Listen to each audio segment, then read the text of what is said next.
वैदिक काल में न तो मंगलसूत्र का कोई जिक्र मिलता है और न ही सिंदूर का। यानी उस समय स्त्रियां ये प्रतीक नहीं पहनती थीं। फिर ये हमारी संस्कृति का हिस्सा कैसे बन गए? चारों वेदों में विवाह के बारे में केवल थोड़े से संदर्भ मिलते हैं।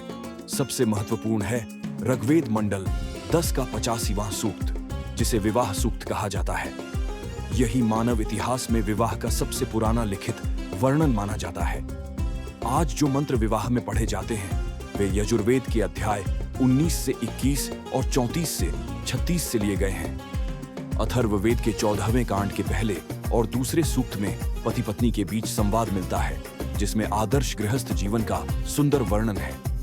सामवेद में मंत्रों को गाने की छंदबद्ध शैली में रखा गया है, इसीलिए आज भी विवाह मंत्र गाते हुए पढ़े जाते हैं। उस समय विवाह का अर्थ बस एक ही था, यज्ञ। एक ऐसा यज्ञ जिसके बाद दो व्यक्ति साथ साथ जीवन व्यतीत करते हैं। फिर ये परंपराएं कहां से आईं? सैकड़ों साल बाद जब पुराणों की रचना शुरू हुई, तब पहली बार मंगलसूत्र का उल्लेख मिलता है।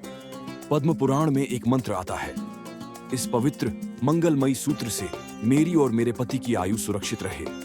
स्कंद पुराण कहता है कि जो स्त्री मंगलसूत्र धारण करती है वह सदा समृद्धि को प्राप्त करती है।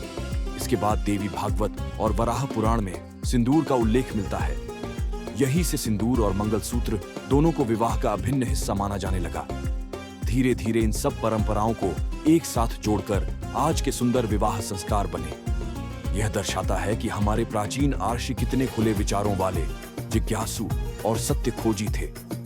वे हर परंपरा को समय के साथ सुधारते, निखारते और उत्कृष्ट बनाते रहे, और यही उन्हें मानव इतिहास के सबसे ऊंचे आध्यात्मिक चिंतक बनाता है। नमस्ते।